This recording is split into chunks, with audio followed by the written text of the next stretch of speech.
Hey everyone, Josh Neighbors here, Locked On Big 12 podcast. Today it is the 8th of September, 2022. And on today's show, we take another look at conference realignment on the heels of comments by Big 12 Commissioner Brett Yormark about what they're looking for in conference expansion.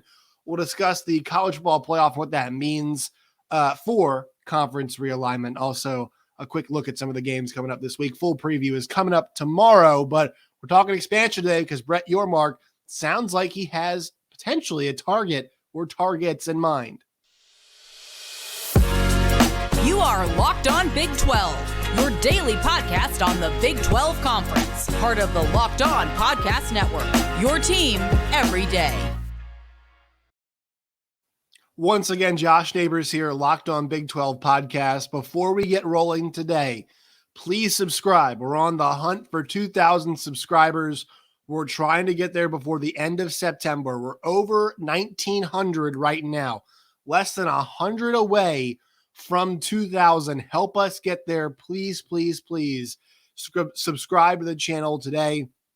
Also, if you want to join in our CBS Sports Pick'em, over 60 of you have already joined. If you guys want to join our CBS Sports Pick'em, you guys go there today, make a CBS Sports account under their college sports pick'em, look up the group Locked On Big 12, use the password Big 12, just BIG12, no space, no caps, and you guys can join in. It's free to play.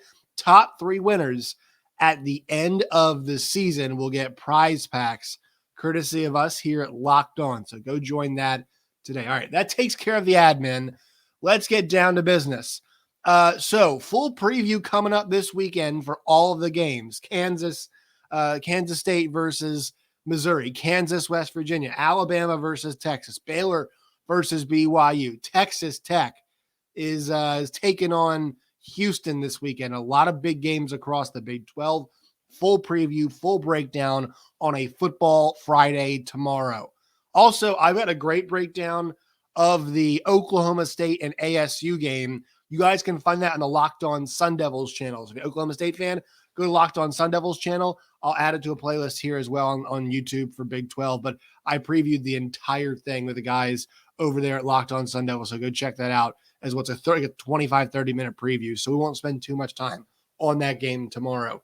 All right. So Brett Yormark made some comments during his stop in Cincinnati, and Justin Williams over at The Athletic asked him some questions, and Brett Yormark had some thoughts.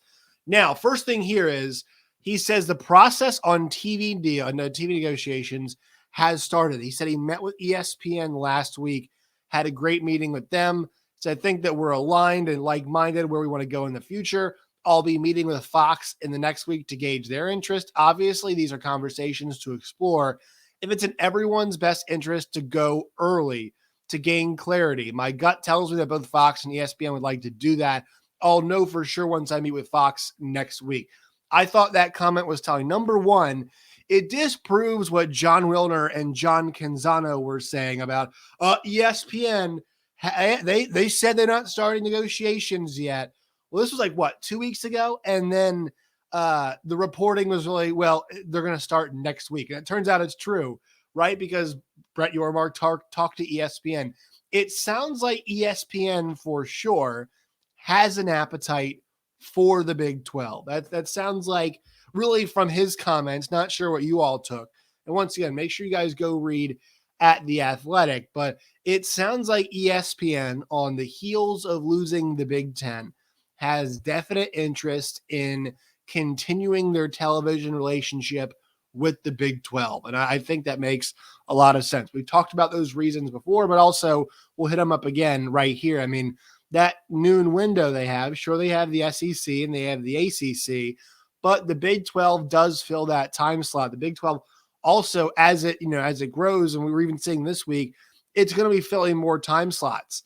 I mean, the Big 12 this weekend has games starting at both 11 Central and 9 Central, right? So if you're going to use the Eastern clock, which a lot of the TV folks like to use, noon to 10 p.m. is when they have games starting.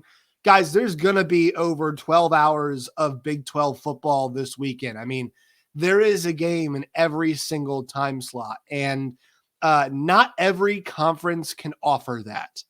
Not every league can offer that. I mean, the Big Ten will be able to here, right? Once they add UCLA and USC, but the Pac-12 doesn't offer that. The ACC cannot offer that.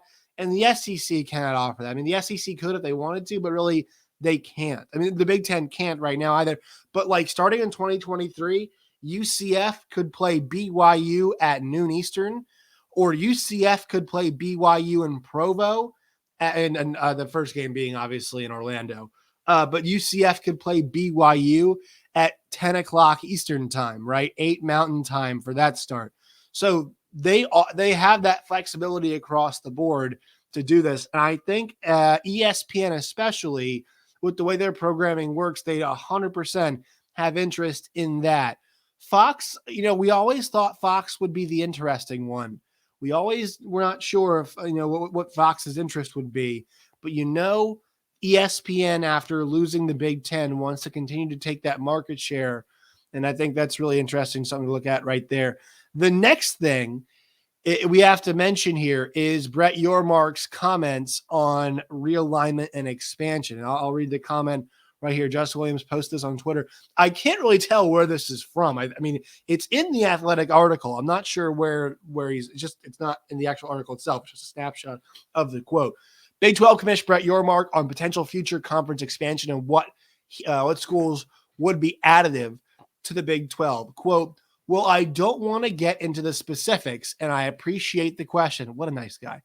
But obviously going out west is where I would like to go.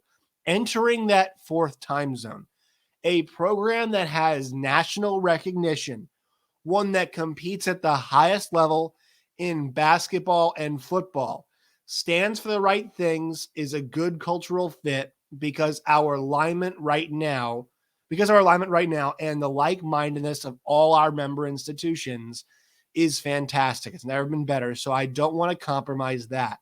And that's critically important, that there's the right cultural fit when you think about coming in and being part of what we're building here. So a few things here. Let's start with the cultural aspect of this thing first. Guys, for Brett Yormark being somebody from the outside, like what his job is to do is package this thing and sell it, right?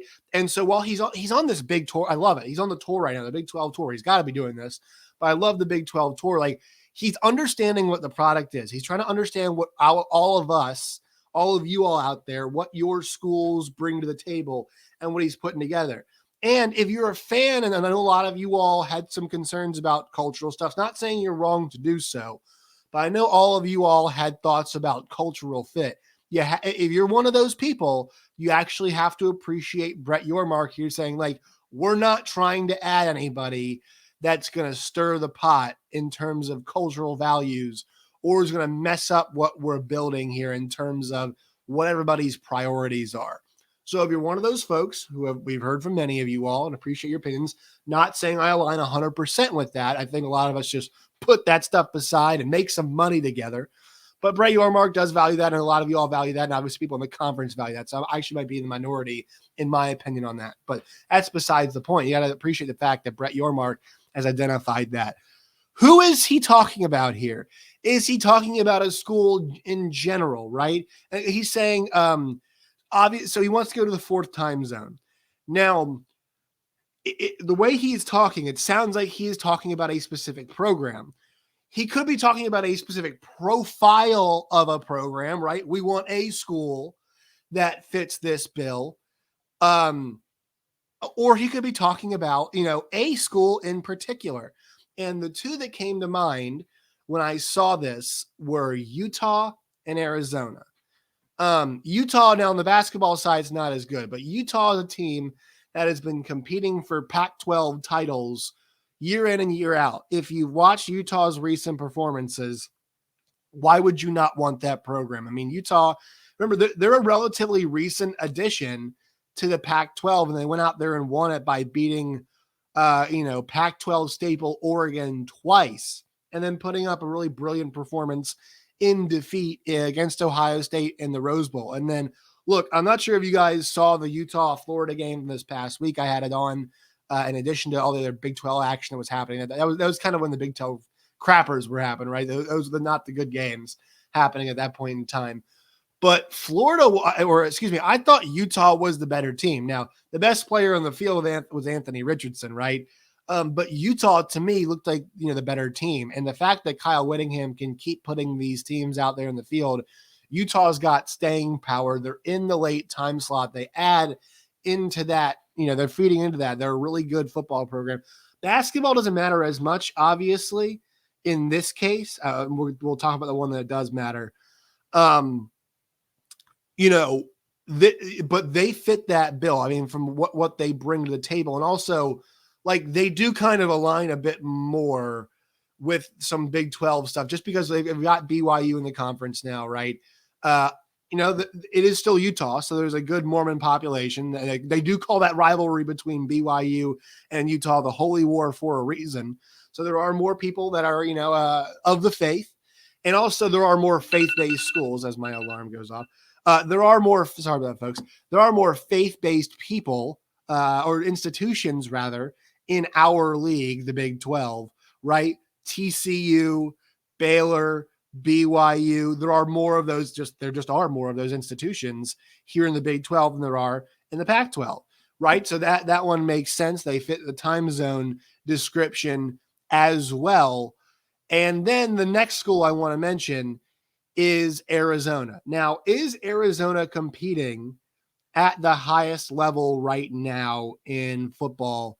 No, but they did just beat San Diego State, and it appears Jedfish has them on the right track. So I want to give them credit there. So that program is recovering. And it's not like they don't have, really exciting players. Remember Khalil Tate, obviously. Kadeem Carey was somebody who was really impressive when they were Scooby, right? I mean, they've had good players come through there. I'm just saying in the more recent years.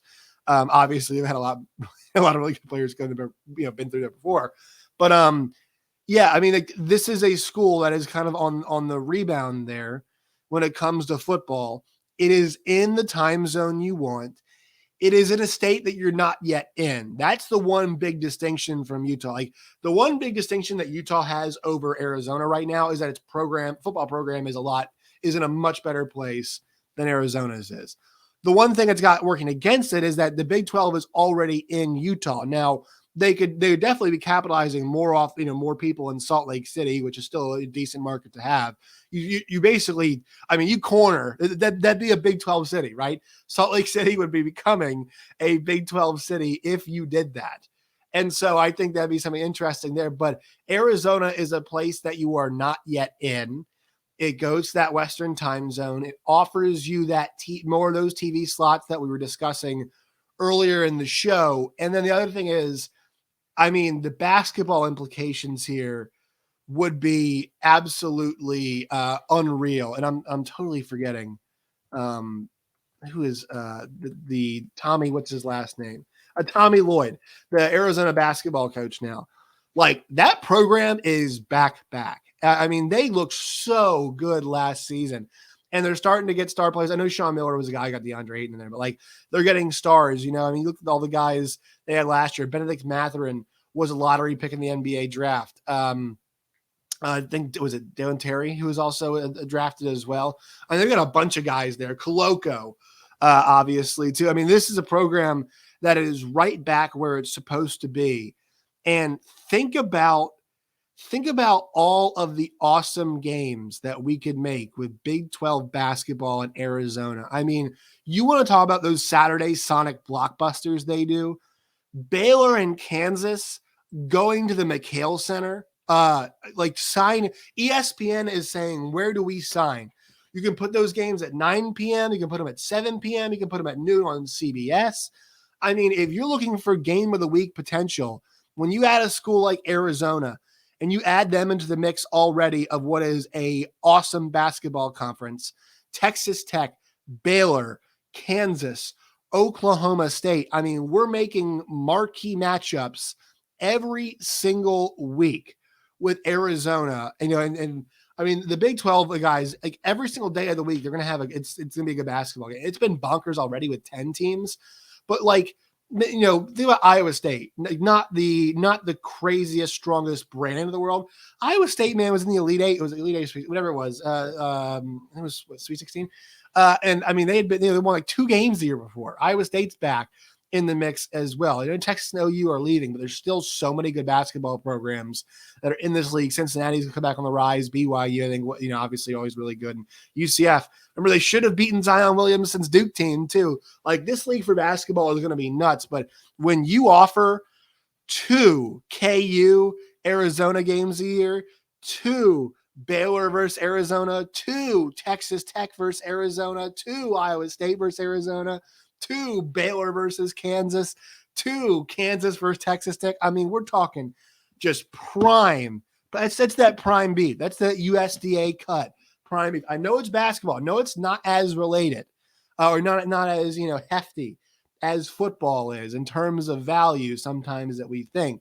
But I think hoops still has value, folks. I mean, we're talking about that, what that contract for the NCAA tournament nets the NCAA, what it nets them. I mean, we're only talking about now the college football playoff TV contract eclipsing that. And so, it's still a valuable property. It still fills up a lot of programming basically every single night on the ESPN family of networks from November all the way through March, the conference basketball tournaments, and then all the way into for the women's tournaments too. Now it's going to be on ABC. I mean, we're talking about November to April, night in, night out, day in, day out, Saturday, Sunday. It's 7 days a week. And you're talking basketball content on all of those days, and not just basketball content, but the best basketball conference in America. You add in another amazing program with a great atmosphere. I mean, the Big 12 is going to be rocking and rolling between November and April every single season. And so to me, I would be pumped for Utah because it's a really good football program. It's an awesome football program, and I think it'll be great to add the Holy War in conference. I really do. I've mentioned that before. But now I'm thinking about the basketball implications. I'm just like so pumped for that. And somebody actually mentioned this channel, like, you guys talk basketball more. We're not going to talk basketball as much during football season. There's so much football to get to, and it's so important to all of us. But, when it comes down to the realignment stuff, it does matter. It should be thrown in there. So I think that is an important note on all of this, is that when we talk about that profile, the 4th time zone, a program that competes the highest level in basketball and football, a good cultural fit because of the alignment that institutions have currently and who you add in. I mean, I just talked about, a school that fits that billing. Arizona does and Utah does. Honestly, if you combine them together, you get a great football program and you get a really good basketball program, and upcoming, basketball in one and upcoming football in the other. It's kind of a good combination. So, like, if I'm targeting 2 schools, I am targeting those 2, I think, off the top. Excuse me. Colorado's, they've been good in basketball recently. Not as good, but they've still been really good. I mean, it's still a decent program. And then Arizona State, I mean, they're up and down in everything right now. I'm sure they'll be back, but they're up and down in everything right now. So those are the schools that I believe Brett Yormark was talking about when he made that comment. And one more thing I'd like to mention here before we kind of wrap things up is, you do have to think, though, and this is the next part of college football playoff stuff, is that they have to figure out the revenue sharing. And that is going to be critical. The 6AQs does one thing. For the time being, the 6AQs will protect does maybe keep the Pac-12 together for a bit longer. It obviously in some way, shape, or form protects the Big 12. And also it makes them more valuable. It makes both conferences, I have to say, more valuable as a TV commodity, because basically every single year now, the Big 12 is going to be playing the conference title game, will be a de facto play-in college football playoff game. I mean, there's not going to be years, it could happen, but a year where the Sun Belt champion and the Mountain West champion or the AAC champion are better than 2 of the Power Fives. So I think it's a really low possibility that happens. And with that, you'd think that now the Big 12 basically once again becomes a de facto like the conference championship becomes a de facto college football playoff play-in game. And that automatically makes the game more exciting. It makes the conference product throughout the year more valuable because there are tangible stakes every single game, each game, right? The conference race, the conference title is going to define who goes to college football playoff. So that makes the product more valuable to ESPN, to Fox. So that is one interesting thing we have to look for. I do think that the expanded CFP does hold off major expansion for right now. But look, Brett Yormark company, they want to add more teams. They're not just complacent because the CFP is expanding. Like, they're still interested in adding other markets and doing so. The other school I talked about a little bit, and I thought John Williter made a good point. The Big 12 could go after San Diego State. Here's the one thing you have to note, though, with that. If the Pac-12 went and snagged a school that's 50 miles away from Los Angeles or whatever, how long it is, the Pac-12 maybe should fold up shop. That's what John Williter said. And I actually agree with them. Like, if you're going to let Big 12 go into Pac-12 country and poach the best of, I'll say it, the best available brand in your space, then it's time for you probably to get out of the college sports business, Pac-12. So I think it's pretty critical that they do snag that. But look, it's not like it's not a foregone conclusion that SDSU joins the Pac-12. I would say it's the most likely situation that happens. But Brett Yormark clearly still on the hunt in the expansion space. He's been aggressive. He's being proactive. And I like that because the last time realignment came around, right, the Pac-12 sat in their hands and said, nah, we're good. They formed the alliance. They shut down CFP expansion and then got poached and are now paying the consequences for it. We're seeing the reverse of that. Brett Yormark is pushing the issue when it comes to college football playoff expansion. He's pushing the issue when it comes to the next television contract by opening out early negotiations. And he's pushing the issue still when it comes to conference realignment, despite the fact that maybe those other things we talked about could slow that down because, hey, we're good, actually. It turns out people do want us. Turns out we are including the next CFP. No, he's not letting that slow him down. And that's what I like about Brett Yormark. He's basically delivering on what was promised, the energy, the kind of pushing this conference forward, getting this league in a better spot. He is delivering on that so far. And I think these comments highlight the fact that the realignment side of things, he's got some schools in mind. He has got some schools in mind. He has basically built that profile. And I think Arizona and Utah are two of the schools that he's definitely talking about. We know they have interest in them, but I definitely think those two would be the first two off the list that you'd like to go after in the Pac-12. All right, that will do it for today's show. Make sure you subscribe to the channel, my friends. Please, please, please do that. Help us get to 2,000 subscribers by the end of September. That is our goal. We can definitely reach it, but we need your help to do so. Make sure you join our CBS Sports group today for the college football pick'em. You guys can do that. Easy to do at CBS Sports group. It's called Locked On Big 12. The password is Big 12, BIG12, no space, no caps on that. Till next time, my friends, as always, stay safe. And also the preview, the full weekend preview coming up tomorrow.